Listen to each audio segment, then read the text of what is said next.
नमस्कार, स्वागत है आप सभी का डीडी न्यूज के इस खास बुलेटिन एक्सप्रेस 100 में, जहां हम आपके लिए लेकर आते हैं राजनीति, मनोरंजन, देश, दुनिया, खेल और व्यापार जगत की सभी बड़ी खबरों को एक्सप्रेस यानी कि फटाफट अंदाज में। आपके साथ मैं हूं संध्या शर्मा। तो देखिए खबरें तेज रफ्तार से। प्रधानमंत्री नरेंद्र मोदी आज राजस्थान में 17,000 करोड़ रुपए से अधिक की कई विकास परियोजनाओं का उद्घाटन, शिलान्यास और राष्ट्र को समर्पित करेंगे।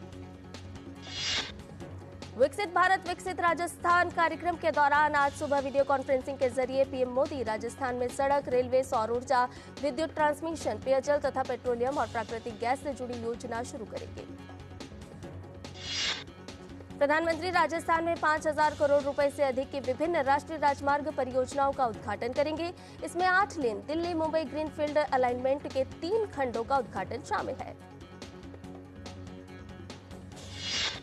प्रधानमंत्री लगभग 2300 करोड़ रुपए की राजस्थान की 8 महत्वपूर्ण रेलवे परियोजना राष्ट्र को समर्पित करेंगे।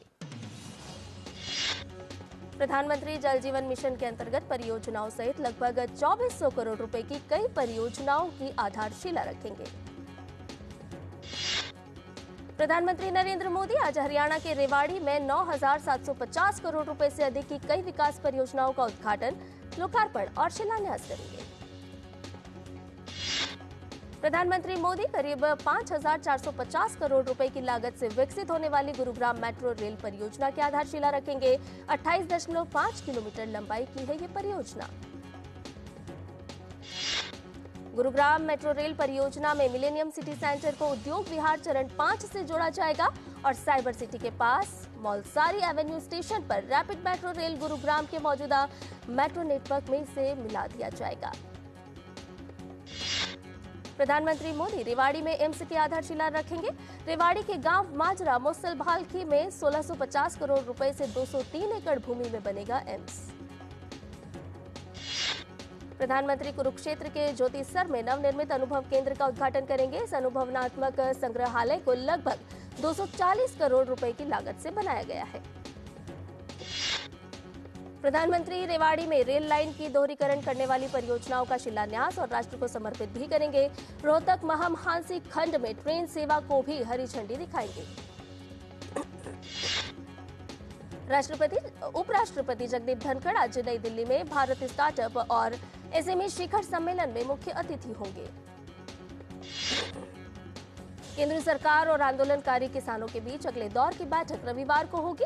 कल हुई बैठक के बाद कृषि मंत्री अर्जुन मुंडा ने कहा, किसान संगठनों के साथ बातचीत सकारात्मक रही।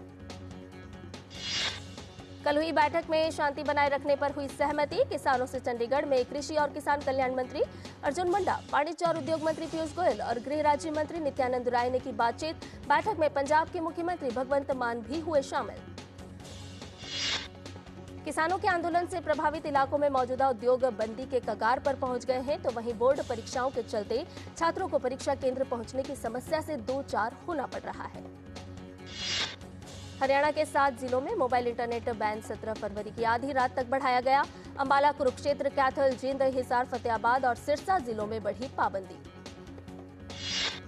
प्रधानमंत्री नरेंद्र मोदी कल यूएई और कतर दौरे के बाद स्वदेश लौटे। पीएम मोदी ने 8 भारतीय नागरिकों की रिहाई के लिए कतर के अमीर शेख के प्रति आभार व्यक्त किया। प्रधानमंत्री नरेंद्र मोदी ने कतर के शेख तमीम बिन हमद अल थानी को भारत आने का न्योता दिया है। भाजपा की 6 सदस्यीय फैक्ट फाइंडिंग टीम आज संदेश खाली का करेगी दौरा। केंद्रीय मंत्री अन्नपूर्णा देवी, प्रतिमा भौमिक, बीजेपी सांसद सुनीता दुग्गल, कविता पाटीदार, संगीता यादव और बृजलाल घटना स्थल पर जाकर स्थिति का जायजा लेंगे। राष्ट्रीय महिला आयोग की अध्यक्ष रेखा शर्मा पश्चिम बंगाल की अपनी 2 दिवसीय यात्रा के दौरान 19 फरवरी को संदेश खाली का दौरा करेंगी। भाजपा सांसद सुकांत मजूमदार के साथ हुए दुर्व्यवहार पर संसद की विशेषाधिकार समिति ने बंगाल के मुख्य सचिव और उत्तर 24 परगना के जिलाधिकारी को तलब किया है। पश्चिम बंगाल के संदेशखाली हिंसा मामले में सुप्रीम कोर्ट में जनहित याचिका दायर। याचिका में जांच और ट्रायल को पश्चिम बंगाल के बाहर स्थानांतरित करने की मांग की गई। पश्चिम बंगाल शिक्षक भर्ती घोटाले को लेकर ईडी की छापेमारी। ईडी ने आज कोलकाता में 4 ठिकानों पर छापेमारी की है। रक्षा मंत्रालय की सरकारी ई मार्केट प्लेस जैम पर खरीद 1 लाख करोड़ रुपए के पार। रक्षा क्षेत्र में आत्मनिर्भरता को बढ़ावा देने वाले सूक्ष्म और लघु उद्यमों को लगभग 50% ऑर्डर दिए गए। केंद्रीय मंत्री सर्बानंद सोनोवाल आज नई दिल्ली में हितधारकों की बैठक ग्लोबल मैरीटाइम इंडिया समिट 2023 में एमओयू के कार्यान्वयन की अध्यक्षता करेंगे। केंद्रीय मंत्री अर्जुन राम मेघवाल नई दिल्ली में आज 16वीं राष्ट्रीय युवा संसद प्रतियोगिता 2019-20 के पुरस्कार वितरण समारोह की अध्यक्षता करेंगे। दिल्ली में कल से 2 दिनों का भाजपा का राष्ट्रीय अधिवेशन शुरू होगा। रविशंकर प्रसाद ने दी जानकारी। जेपी नड्डा के भाषण से सम्मेलन की होगी शुरुआत। पीएम समापन सत्र को करेंगे संबोधित। थल सेना प्रमुख जनरल मनोज पांडे ने कल अमेरिकी सेना के मुख्यालय एक कोर का किया दौरा। Striker unit, multi domain task force और विशेष बल समूह के बारे में ली जानकारी। इसरो कल शाम 5:30 बजे श्रीहरिकोटा के सतीश धवन अंतरिक्ष केंद्र से मौसम उपग्रह इनसैट 3DS का प्रक्षेपण करेगा, जिससे मौसम के बारे में हर बारीकी की जानकारी मिलेगी। महाराष्ट्र विधानसभा अध्यक्ष राहुल नार्वेकर का फैसला। राष्ट्रवादी कांग्रेस पार्टी अजित पवार की है। लोकसभा चुनाव के लिए तैयारियों की समीक्षा के लिए ओडिशा पहुंचा चुनाव आयोग का दल। 2 दिनों तक चुनाव तैयारियों की करेगा समीक्षा। झारखंड में चंपई सोरेन की सरकार के मंत्रिमंडल का विस्तार आज। नए मंत्रिमंडल में 4 से 5 नए चेहरे होंगे शामिल। इनमें 2 मंत्रियों को डिप्टी सीएम का दर्जा मिलेगा। कर्नाटक के मुख्यमंत्री सिद्धरामैया विधानसभा में आज वित्त वर्ष 2024-25 के लिए राज्य का बजट पेश करेंगे। मेघालय में बजट सत्र आज से होगा शुरू। राज्यपाल फागू चौहान के भाषण से सत्र की होगी शुरुआत। 8 दिनों तक चलेगा बजट सत्र। महाराष्ट्र में चुनावी तैयारियां तेज। शिवसेना का 2 दिवसीय सम्मेलन आज से कोल्हापुर में होगा शुरू। सीएम एकनाथ शिंदे होंगे शामिल। महाराष्ट्र के पूर्व मंत्री बबन घोलप ने आगामी लोकसभा, राज्य के विधानसभा चुनाव से पहले कल उद्धव ठाकरे नेतृत्व शिवसेना से इस्तीफा दे दिया। बिहार में महागठबंधन से जदयू के निकलने के बाद सहयोगी दलों की लोकसभा चुनाव के लिए बढ़ी मांग। कांग्रेस और भाकपा माले ने बढ़ाई ज्यादा सीट देने की मांग। राजस्थान के मुख्यमंत्री भजनलाल शर्मा ने जयपुर से अयोध्या के लिए बस सेवा शुरू की। मध्य प्रदेश के मुख्यमंत्री मोहन यादव ने केंद्रीय मंत्री जी किशन रेड्डी के साथ तेलंगाना में कोमुरवेली रेलवे स्टेशन की आधारशिला रखी। बिहार सरकार ने कल नियोजित शिक्षकों की बड़ी मांग मान ली। नियोजित शिक्षकों की राज्यकर्मी का दर्जा पाने के लिए ऑफलाइन लिखित परीक्षा होगी।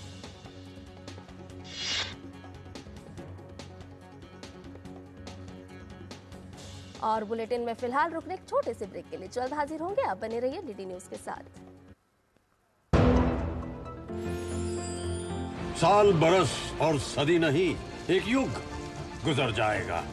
उम्र न पूछो वंडर की, जब फर्क नजर आएगा।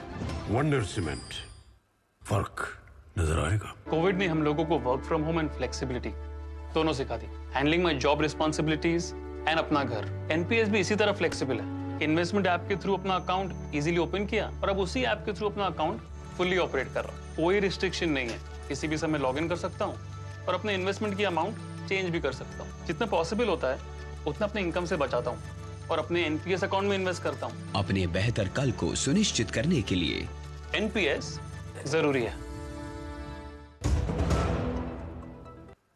और ब्रेक के बाद एक्सप्रेस 100 में आपका एक बार फिर से स्वागत है। आइए बाकी की खबरों को भी जान लेते हैं फटाफट अंदाज में।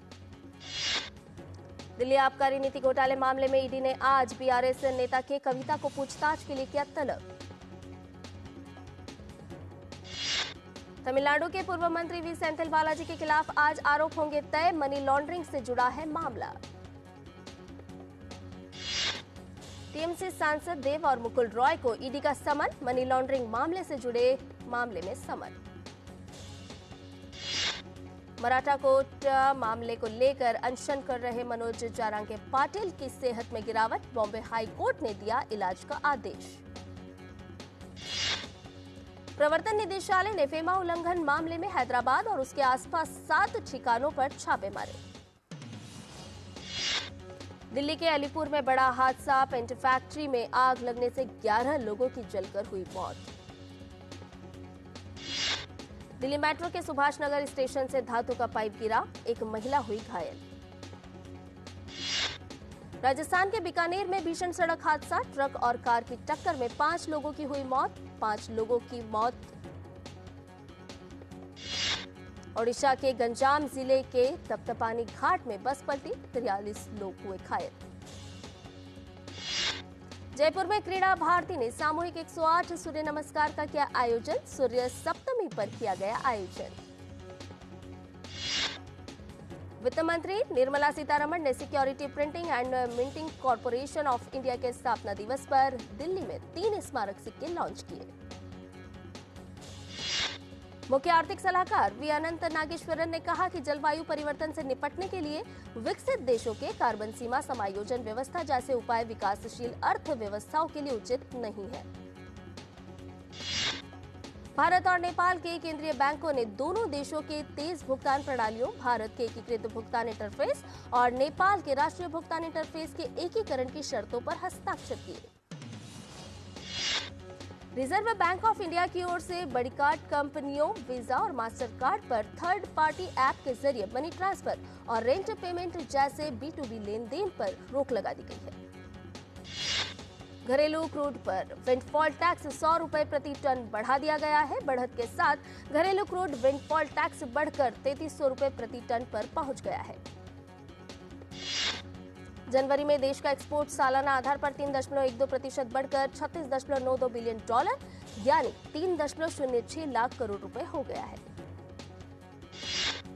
केंद्रीय मंत्री धर्मेंद्र प्रधान ने कहा कि सरकार देश में कुशल कार्यबल को वैश्विक बाजार के साथ जोड़ने की दिशा में काम कर रही है और भारत को वर्ष 2047 तक विकसित अर्थव्यवस्था बनाने के लिए उपलब्ध मानव संसाधनों के अधिकतम उपयोग पर जोर देना होगा। केंद्रीय कोयला मंत्रालय हैदराबाद में एक उद्योग संवाद की मेजबानी करेगा। इसका उद्देश्य देश भर में कोयला गैसीकरण परियोजनाओं के विकास में तेजी लाना है। एक रिपोर्ट में कहा गया है कि भारत में समग्र खाद्य सेवा बाजार 8 से 12% की औसत वार्षिक वृद्धि दर से बढ़ते हुए 2028 तक $100 अरब से अधिक होने की संभावना है।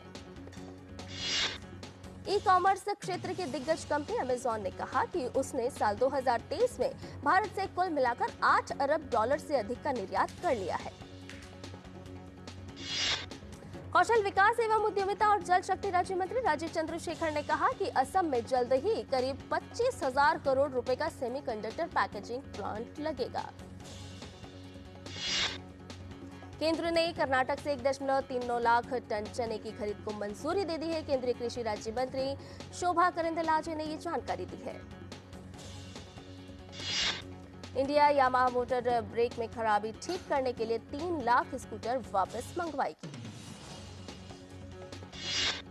डीजीसीए ने कहा जनवरी में उड़ानों की देरी से 4,82,000 यात्री हुए प्रभावित। एयरलाइन कंपनियों को 3.69 करोड़ रुपए खर्च करने पड़े।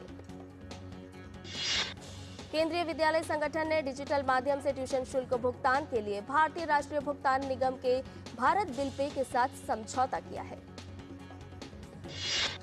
पाकिस्तान में चुनाव में हुई कथित धांधली के खिलाफ इमरान खान की पार्टी कल पूरे देश में करेगी प्रदर्शन। कई अन्य दलों को भी किया आमंत्रित।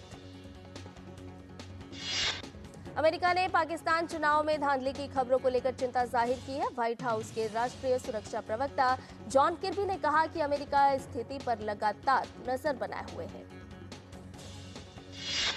व्हाइट हाउस के राष्ट्रीय सुरक्षा प्रवक्ता जॉन किर्बी ने कहा, रफाह में किसी विश्वसनीय योजना के बिना बड़े सैन्य ऑपरेशन को अंजाम देना एक आपदा के समान होगा।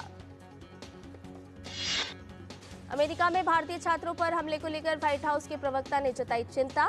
कहा, नस्ल, लिंग या किसी अन्य कारक के आधार पर हिंसा के लिए कोई बहाना नहीं दिया जा सकता।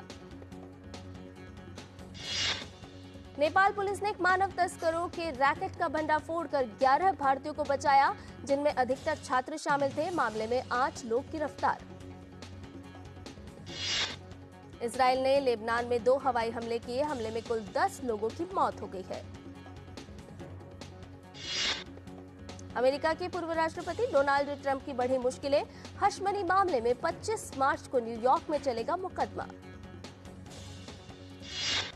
अमेरिकी चुनाव से पहले रूस के राष्ट्रपति पुतिन ने की बाइडेन की तारीफ, बताया ट्रंप से ज्यादा अनुभवी राजनेता। कनाडा के सबसे बड़े बैंकों पर कुछ पर्यावरण समूहों और निवेशकों द्वारा ग्रीन वॉशिंग का आरोप लगाया गया। वित्त मंत्री के कार्यकाल में जलवायु कार्यकर्ताओं ने किया धरना।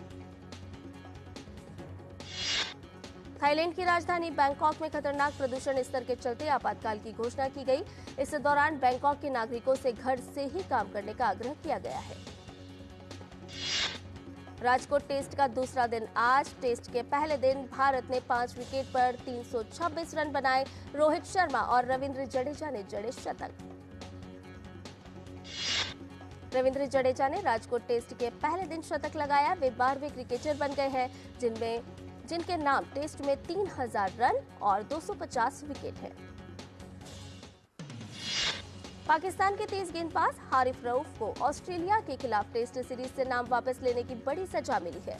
पीसीबी ने उनका सेंट्रल कॉन्ट्रैक्ट रद्द कर दिया है। साथ ही विदेशी लीग में खेलने के लिए उन्हें 20 जून 2024 तक एनओसी भी नहीं दिया जाएगा। बैडमिंटन एशिया टीम चैंपियनशिप के नॉकआउट दौर के महिला वर्ग में भारतीय टीम हांगकांग से 2-0 से आगे, तो वहीं पुरुष वर्ग में भारत जापान से भिड़ेगा। भुवनेश्वर में खेले जा रहे FIH प्रो लीग में आज भारतीय पुरुष हॉकी टीम अंतिम मैच में आयरलैंड से भिड़ेगी। और बुलेटिन में फिलहाल रुकने एक छोटे से ब्रेक के लिए जल्द हाजिर होंगे। साल, बरस और सदी नहीं, एक युग गुजर जाएगा। उम्र न पूछो वंडर की, जब फर्क नजर आएगा। वंडर सीमेंट, फर्क नजर आएगा। और ब्रेक के बाद एक्सप्रेस 100 में आपका एक बार फिर से स्वागत है। दोहा में चल रही विश्व एक्वेटिक चैंपियनशिप में चीन के तैराक पैन हान ले ने दिखाया दम। 100 मीटर फ्री स्टाइल में जीता स्वर्ण पदक। यूरोप लीग में फैनयार्ड और रोमा के बीच खेला गया मुकाबला 1-1 से रहा ड्रॉ। रोमा की ओर से रोमेलू लुकाकू ने किया गोल। रोमेलू लुकाकू का पिछले 18 यूरोपा लीग मैचों में यह 21वां गोल रहा। मुकाबले में हेडर के जरिए लुकाकू ने किया गोल। यूरोपा लीग में ही एसी मिलान ने नॉकआउट चरण के प्लेऑफ में रेनिस की टीम को 3-0 से दी शिकस्त। मीडिया रिपोर्ट से आ रही खबरों के अनुसार फ्रांस के स्ट्राइकर काइले एम्बापे इस सीजन के खत्म होने के बाद PSG क्लब को छोड़ सकते हैं।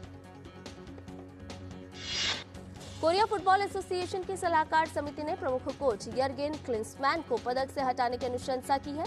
एशियन कप के सेमीफाइनल से बाहर होने के बाद क्लिंसमैन की आलोचना की जा रही थी। क्रिस्टल पैलेस के मैनेजर रॉय हॉडसन मैदान में प्रैक्टिस सेशन के दौरान पड़े बीमार, अस्पताल में हुए भर्ती। अर्जेंटीना ओपन में ब्रिटेन के नंबर 1 टेनिस खिलाड़ी कैमरन नोरी को लगा तगड़ा झटका। अंतिम 16 में अर्जेंटीना के फेडेरिको कोरिया ने दी मात। कतर ओपन में पोलैंड की इगा स्वांतेक आज खेलेंगी सेमीफाइनल मुकाबला। अंतिम 4 में कैरोलिना प्लिस्कोवा से होगा सामना। वहीं रूस की एलिना रायबाकिना भी आज खेलने उतरेंगी सेमीफाइनल मुकाबला। सेमीफाइनल में हम वतन खिलाड़ी अनस्तासिया पैवल्युचेंकोवा से होगा भिड़ंत। अजय देवगन, आर माधवन और ज्योतिका सारर सुपरनैचुरल थ्रिलर फिल्म शैतान का पहला गाना खुशियां बटोर लो हुआ रिलीज। Amazon प्राइम वीडियो की नई क्राइम सीरीज पोचर का ट्रेलर रिलीज हुआ।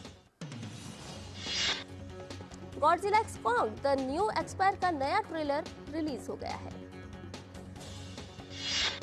OTT पर रिलीज हुई शाहरुख खान की फिल्म डंकी। अभिनेत्री सारा अली खान की अपकमिंग फिल्म ए वतन मेरे वतन में निभाएंगी स्वतंत्रता सेनानी का किरदार। फिल्म द केरल स्टोरी ने OTT पर दस्तक दे दी है। इस फिल्म को ZEE5 पर स्ट्रीमिंग किया गया है। फिल्म सलार का Hindi version OTT platform Disney plus Hotstar पर आज से स्ट्रीमिंग होना शुरू होगा। अभिनेता इमरान हाशमी अब टाइगर 3 के बाद गुडाचारी 2 में नजर आएंगे। गुडाचारी 2 में इमरान के अलावा अधिविशेष और बनीता संधू मुख्य भूमिका निभाएंगी। हॉरर कॉमेडी भूल भुलैया का तीसरा पार्ट आने वाला है। इस पार्ट में भी कार्तिक आर्यन लीड रोल निभा रहे हैं। हेलीकॉप्टर से कूदे सिद्धार्थ मल्होत्रा। 13,000 फीट की ऊंचाई पर रिलीज किया योद्धा का फर्स्ट पोस्टर। और एक्सप्रेस न्यूज में फिलहाल इतना ही।